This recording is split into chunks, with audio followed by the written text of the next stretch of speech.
son of the American Revolution. Thank you, Gary.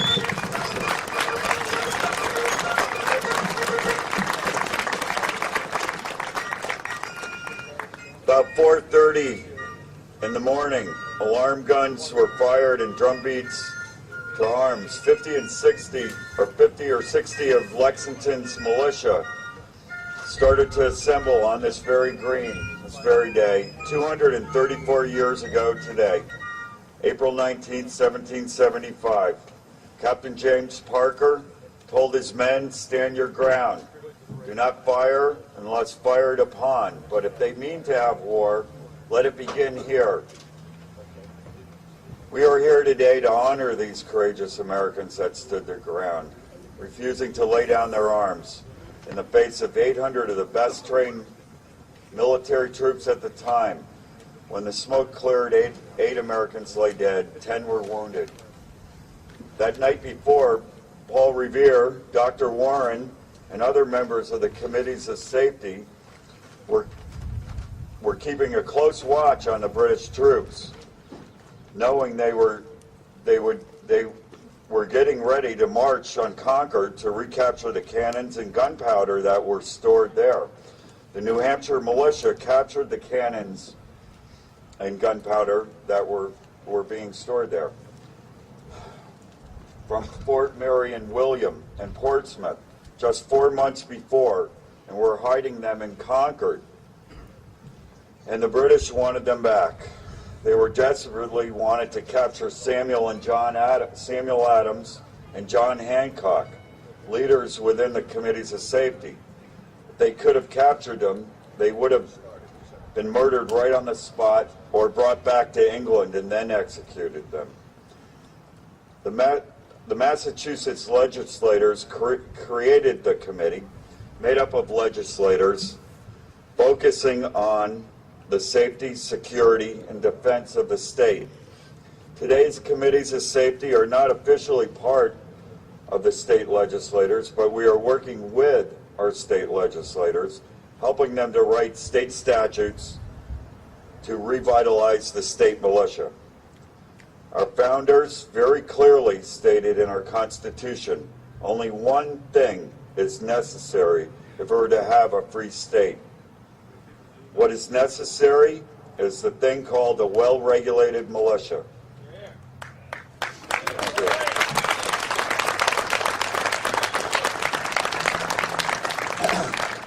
What is a well-regulated militia, you may ask? Well, it was always well organized. It was first done by colonial statutes and then later by state statutes. From 1630 to 1903, for almost 300 years, the people had a continuous colonial and then state militia. All males between 16 and 60, with a few exceptions, were part of it. The officers were elected within their towns and counties. This is what united the towns and the communities. This is what provided for the general welfare and their safety and security for a free state. This is what these brave men that stood here on Lexington Green were part of. And this is what we desperately need today if we were to remain a free people.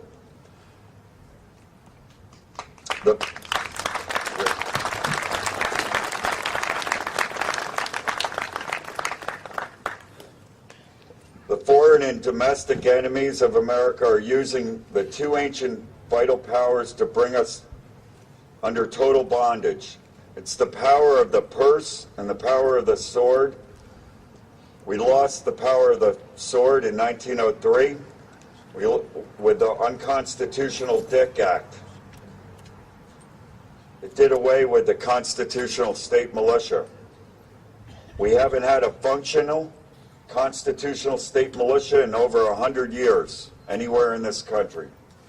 We have lost the power of the purse just 10 years later in 1913 with unconstitutional Federal Reserve Act. We the people delegated to Congress the power to coin and regulate our money and regulate the value of it. They did not. Might want to go.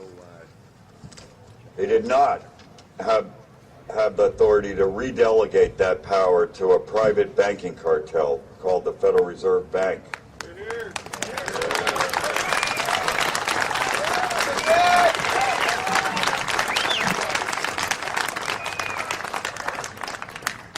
The goal of the Committees of Safety is to reclaim these two ancient vital powers, the power of the purse and the power of the sword. We have begun to win this battle. Not in the cesspool in Washington, but in the states, our states. The majority of the states now have awakened and have introduced sovereignty 10th Amendment resolutions.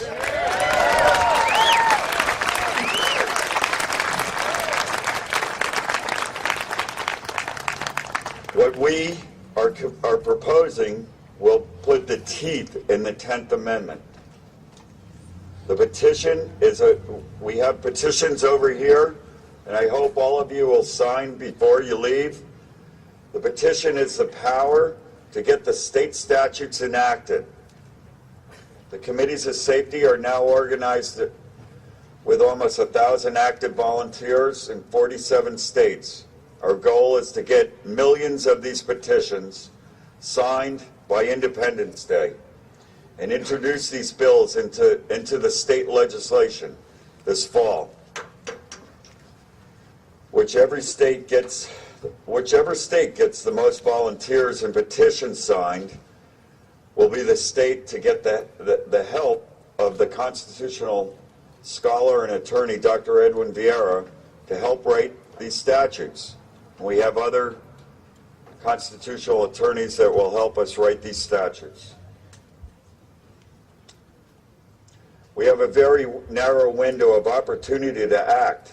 If we stay united and focused on these two vital issues, we will prevail. We will defeat these foreign and domestic enemies of America that plan to bring us into bondage. We will reclaim these two ancient vital powers, the power of the purse and the power of the sword. And by the grace of God, we will win.